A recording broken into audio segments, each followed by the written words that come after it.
और मेरे हिसाब से पेरेंटिंग की सबसे बड़ी क्वालिटी है, इससे बड़ी कोई क्वालिटी हो नहीं सकती कि आप अपने बच्चों को फोर्स ना करो, उनको सलाह दो अगर उनको जरूरत है तो, उनको सही और गलत के बीच का फर्क बताओ, उनको बताओ कि देखो जो तुम करने का सोच रहे हो मुझे ठीक नहीं लग रहा है, इन सब में कोई प्रॉब्लम नहीं है, बट ये कहना कि नहीं तुझे वो नहीं करना, तुझे ये करना है, ये प्रॉब्लम है।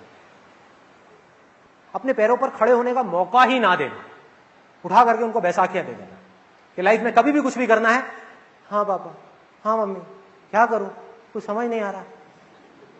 ऐसे बहुत लोग हैं, बहुत लोग हैं। एक और एग्जांपल देता हूं, अभी जो मैंने आपको रिलेशनशिप्स का एग्जांपल दिया है कि अगर आप एक लड़की हो, आप किसी को प्यार करते हो, उसके लिए मना कर दिया आपके घर वालों ने शादी करने के लिए, और जबरदस्ती आपकी कहीं पर और शादी करा दी। आपने अपने पेरेंट्स से बस इतना पूछा कि आप गारंटी लेते हो कि ये जो लड़का है वो सही निकलने वाला है, लिख के दो। तो उसके पापा ने लिख करके उसको गारंटी दे दी और उस लड़की की शादी हो। पेरेंट्स खुश, जो चाहते थे वो हो गया। एक दिन निकले, 2 दिन निकले, 3 दिन, 4 दिन, क्या लगता है टेम्पररी बेसिस पे तो बड़ा अच्छा लग रहा है पेरेंट्स के पॉइंट ऑफ व्यू से, लॉन्ग रन में पेरेंट्स के लिए अच्छा है या बुरा है? बुरा है। अब हमको ये देखना है क्यों बुरा है, क्योंकि उस लड़की के हाथ में पावर आ गई, वो जब चाहे जो चाहे कर सकती है, क्योंकि उसके पास में राइटिंग में एक गारंटी का वो लिखा हुआ है, गारंटी सर्टिफिकेट है। भैया लड़का जो आया है वो गारंटी से आया है, घर वालों ने गारंटी ली है, अभी तो उसने शादी करी, नहीं तो क्यों करती। और ये मैं आइडिया भी दे रहा हूं आप लोगों को कि हाँ, सिंपल आइडिया है कि जिनके पेरेंट्स ज्यादा फोर्स करें उनको बोलो राइटिंग में दो, स्टैम्प पेपर पे लिख के दो, साइन करो, बाद में बहुत काम आएगा आपके, मैं बताता हूं कैसे। अब उस लड़की के हाथ में देखो कितनी पावर है, और पेरेंट्स जो है वो कितने हेल्पलेस है। उस लड़की को फोन घुमाना है अपने घर में, 4 दिन हो गए शादी को, फोन घुमाना, छोटी सी प्रॉब्लम आ गई, अरे प्रॉब्लम आनी है। कोई ऐसा है यहां पे जिसकी शादी हुई हो और आज तक कोई प्रॉब्लम ना आई हो? कोई ऐसा है जिसकी शादी हुई हो और आज तक हजारों प्रॉब्लम ना आई हो? एक भी नहीं है। यानी कि हर दूसरे दिन कोई ना कोई प्रॉब्लम आनी ही आनी है। तब ये लड़की क्या करेगी, इसके पास में गारंटी कार्ड है, प्रोडक्ट खराब हो जाए तो क्या करोगे, या फोन घुमाओ कंपनी में।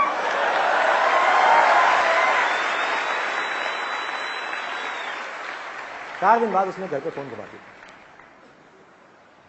हेलो मम्मी, हाँ बेटा क्या हुआ, जरा पापा को फोन देना।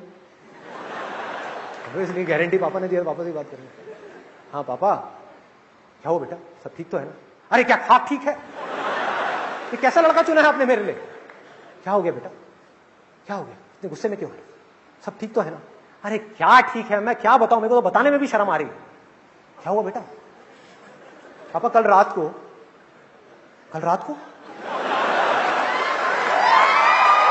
क्या हुआ कल रात को? क्या हुआ कल रात को? उसने कुछ गलत तो नहीं किया? अरे गलत क्या, सारी हदें पार कर दी। क्या बोल रही है? मुझे पता बेटा, मैं देखूंगा, मेरा प्रोडक्ट है, मैंने गारंटी ली है, मैं देखूंगा, तू टेंशन मत ले। क्या हुआ बेटा, क्या बात हुई? अब कल रात को मैं जब अपने कमरे में गई, वो नाइटी पहन करके जो मम्मी ने मुझे दिलाई थी, तो उसने पता क्या कहा बेटा? उसने कहा कि तुम इसमें डार्लिंग थोड़ी सी मोटी लग रही हो। आज तक आपने और मम्मी ने मुझे कभी मोटी नहीं बोला, ये कौन होता है मुझे मोटी बोलने वाला? मैं नहीं छोड़ूंगी इसको, मैं इसको कोर्ट तक लेकर के जाऊंगी। अच्छा खासा मैं आपको कह रही थी, एक बार नहीं मैंने आपको 10 बार कहा कि करा दो मेरी शादी संदीप महेश्वरी से।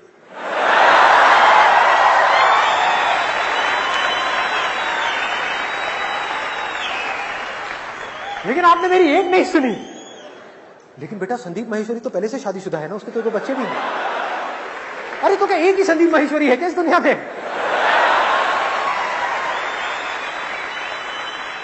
और पापा मम्मी बेचारे टेंशन में, हाँ बेटा मैं कल शाम को आता हूँ फ्लाइट पकड़ करके। कल शाम को नहीं, आपको कल सुबह यहां पर आना है और इससे बात करनी है कि आज के बाद अगर मेरे साथ में ऐसी बदतमीजी करी तो मुझसे बुरा कोई नहीं होगा, ठीक है बेटा, जैसे तुम कहो। क्या करेंगे माँ बाप? तो हुआ क्या, पहले बच्चों की डोर माँ बाप के हाथ में थी, अब इन माँ बाप की डोर उस बच्चे के हाथ में है, क्योंकि ये बच्चा बड़ा हो ही नहीं पाया। अपने दम पर डिसाइड किया होता कि मुझे ये करना है तो रिस्पॉन्सिबिलिटी उसकी होती। और मैं ये सब बातें सिर्फ बोल नहीं रहा हूं, एज अ पेरेंट मैं अपनी लाइफ में, डे टू डे लाइफ में इन सारी बातों को प्रैक्टिस कर रहा हूं। मतलब पहले मैं कर रहा हूं, फिर बोल रहा हूं। मैंने अभी थोड़ी देर पहले आपको बताया कि मेरा बेटा है 7 साल का। अभी कुछ दिन पहले हम एक मूवी देख रहे थे, तो आजकल आपने देखा होगा सिनेमा हॉल्स में एक एंटी स्मोकिंग कैंपेन बहुत चल रहा है। तो मेरे बेटे ने वो ऐड देखी, जिसमें एंड में बताते हैं कि सिगरेट पीने से कैंसर हो जाता है। और बड़ा सीरियस होकर के मुझसे बोला, पापा जब ये सिगरेट पीना इतनी गंदी चीज है तो लोग क्यों पीते हैं, क्यों पीते हैं? और मेरा सीधा सा फंडा है, सच बोलो, कोई घुमा फिरा के बात मत करो। मैं उसको कहा क्योंकि लोगों को मजा आता है पीने में। उसने पूछा पापा आप क्यों नहीं पीते? सिंपल क्वेश्चन है। मैंने कहा भाई पहले पीता था, अब छोड़ दी। तो वो कंफ्यूज हो गया, कंफ्यूज हो गया, क्योंकि मैंने उसको बोला नहीं कुछ करने के लिए, मैंने उसको सच बोल दिया। तो थोड़ा सोच में पड़ गया और मुझे बोला पापा इसका मतलब मुझे तो नहीं पीनी चाहिए ना कभी सिगरेट? बड़ा सीरियसली उसने मुझसे पूछा। तो मेरा एक बार को तो मन किया एज अ फादर कि उसको लेक्चर दे दूं कि तुझे सिगरेट इसलिए नहीं पीनी चाहिए, इसलिए नहीं पीनी चाहिए, इसलिए नहीं क्योंकि तेरा बाप कहता है। मन ये कर रहा था as a parent, as a caring parent, as a loving parent. लेकिन वो मेरे बच्चे के लिए सही नहीं होता। मैंने क्या किया, उसको सिर्फ 2 वर्ड्स बोले, उसके बाद में चुप हो गया। सिर्फ 2 वर्ड्स। जैसे उसने बोला ना कि बाबा मुझे तो नहीं पीनी चाहिए ना सिगरेट, मैंने कहा तेरी मर्जी, तेरी मर्जी।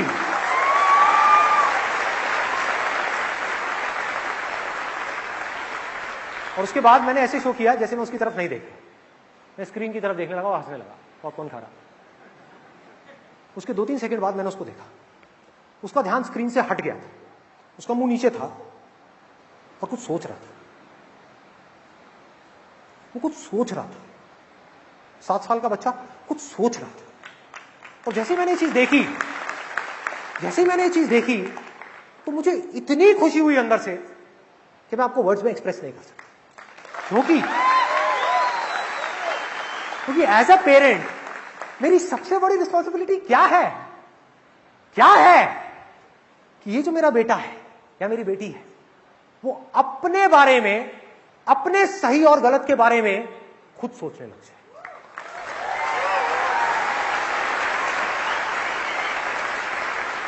जब तक उनको मेरी जरूरत ना हो तब तक वो मुझे बीच में ना लाए।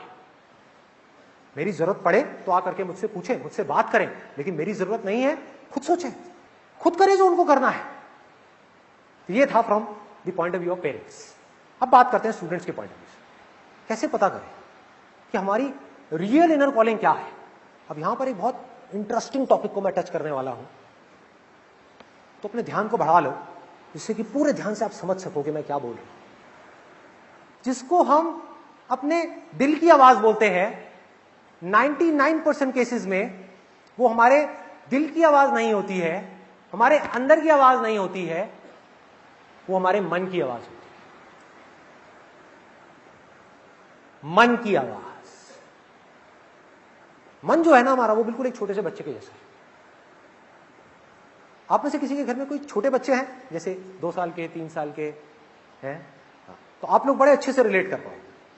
मुझे अपने घर में सबसे ज्यादा जो इंटरेस्टिंग काम लगता है ना, मतलब जो करने में मुझे बहुत मजा आता है, घंटों तक कर सकता हूं, वो है कि अपनी उस 2.5 साल की बेटी को बैठ करके दूर से ऑब्जर्व करता हूं, देखता रहूं कि वो क्या करती है, क्यों करती है, कैसे करती है, उसके दिमाग में क्या चल रहा होता है। तो मैंने एक बड़ी इंटरेस्टिंग चीज वहां पर ऑब्जर्व करी कि उसको आजकल एक नया शौक चढ़ गया है कि उसके पास में एक बार्बी डॉल है और एक डॉक्टर सेट है, उसके साथ में वो खेलती रहती है अकेले। यहां तक कोई प्रॉब्लम नहीं। प्रॉब्लम शुरू होती है जब मेरा बेटा स्कूल से आता है। वो आता है और अभी कुछ दिन पहले की बात है, वो अपने एक रोबोट से खेलने लगे। उसको मैंने एक रोबोट दिलाया था, छोटा सा, उसके साथ में खेल रहा हूं। और जब तक वो खेल रहा था बिना खुश हुए, तब तक मेरी बेटी को कोई प्रॉब्लम नहीं थी। उसको ध्यान से समझना, because I am going in the depths of mind कि हमारे माइंड कैसे काम करता है। आपकी लाइफ काम करती है आपके माइंड से, और अगर आपको माइंड समझ आ गया तो आपको लाइफ समझ आ गई। आपको लाइफ को समझने की जरूरत नहीं है, माइंड को समझ लो, अंदर की दुनिया को समझ लो, बाहर की सारी दुनिया समझ आ जाएगी। सो बारीकी से देखना जो चीज मैं बोल रहा हूं, पेशेंटली, आराम से समझना। तो जब तक मेरा बेटा किसी टॉय के साथ खेल रहा है और वो दुखी है, वो खुश नहीं है उस टॉय से, तो मेरी बेटी को कोई फर्क नहीं पड़ता। जैसे ही वो बेटा एक्साइटेड होने लग जाता है, बड़ा खुश हो जाता है, मतलब हंस रहा है, उछल रहा है, कूद रहा है, ये सारे काम कर रहा है, तो मेरी बेटी का ध्यान अपने टॉय से हट जाता है, उसके रोबोट की तरफ चला जाता है। वो धीरे धीरे गई मेरे बेटे के पास में और जाकर के रोबोट को टच करने की कोशिश करी। उसने उसका हाथ हटा दिया, उसने उसको टच नहीं करने दिया। उसके बाद उसने पूरा घर सर पे उठा लिया, मेरी 2.5 साल की बेटी ने, रो रो करके कि मुझे वो रोबोट चाहिए, मुझे वो चाहिए, मुझे वो चाहिए, मुझे वो चाहिए, मुझे वो चाहिए। और तब तक रोती रही जब तक उसको मिल नहीं गया। हम सबको अपने हथियार डालने वाले, उसको उठा करके वो रोबोट दे दिया। अब अपने रोबोट को ऐसे पकड़ा कस के, और बड़े स्टाइल से हम सबको देख रहे कि मैं जीत गई और तुम सारे बेवकूफ हो, तुम सब हार गए। और मेरा बेटा, उसको वही समझाना पड़ता है जो मुझे बचपन में समझाया जाता था, बेटा तू बड़ा है, समझदार है, तू छोटी है, ऐसे ऐसे करके इमोशनल उसको अत्याचार करके थोड़ा सा, फिर उससे वो उसका रोबोट लिया, उसको दिया बेटी को, और वो उस रोबोट से चिपक गई, छोड़ नहीं रही उसको, किसी हालत में नहीं छोड़ रही। मेरा बेटा उसको हाथ भी लगा रहा तो रो रही, ऐसे कर रही, ऐसे कर रही, उसको हाथ नहीं लगाने दे रही अपने रोबोट को। वो रोबोट जो कुछ देर पहले तक उसका नहीं था, अब वो उसका हो गया। मैंने इस पूरे खेल को देखा, मेरे को समझ आ गया क्या है खेल। मैंने अपने बेटे को बोला, मैंने कहा काम को चेस लेकर के आ, तो मैं उसके साथ चेस खेलने लगा। और बीच बीच में मैंने कहा चल यार हाई फाइव, ऐसे। तो मैंने अपने बेटे के साथ, जिसका नाम हृदय है, उसको हाई फाइव दिया। मैंने कहा यार मजा आ गया, ये वो थोड़ा नौटंकी। उधर वो जो बेटी थी जो अपने रोबोट के साथ बैठी थी, उसका ध्यान गया हमारी तरफ, ये इतने खुश क्यों लग रहे हैं ये दोनों।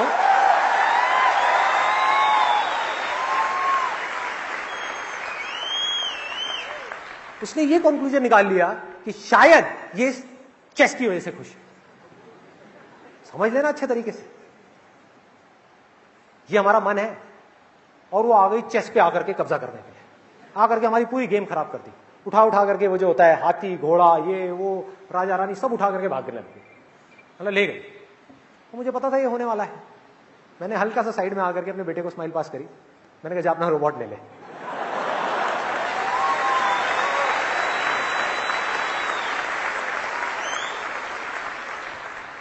बच्चे को कोई खिलौना चाहिए, हमारे मन को भी कुछ चाहिए। क्या अच्छा लगता है मन को? वो जिसमें कोई दूसरा इंसान बहुत खुश है। तो हम ये कंक्लूजन निकाल लेते हैं कि वो इस वजह से खुश है क्योंकि उसके पास में ये है।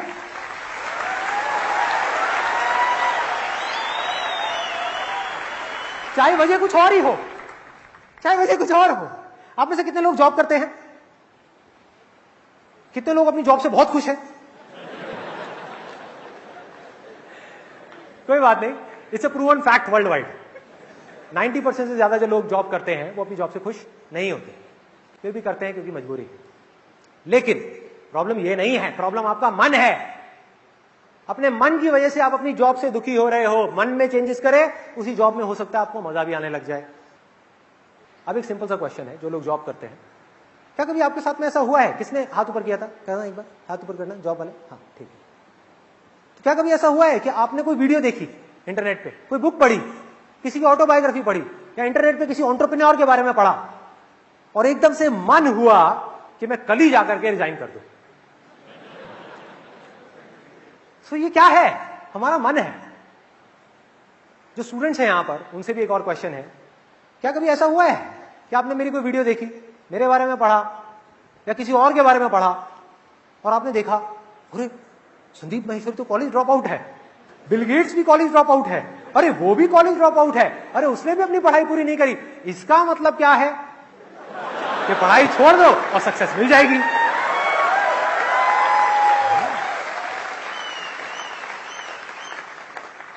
अरे वो बिजनेस कर रहा है, वो बहुत खुश है, तो इसका मतलब वो बिजनेस की वजह से खुश होगा। तो इसका मतलब क्या है? जॉब छोड़ दो, बिजनेस कर लो और मुझे खुशी मिल जाएगी। बच्चों जैसी सोच है ये हमारा मन है, जो एक खिलौने को पकड़ता है दूसरे को छोड़ता है।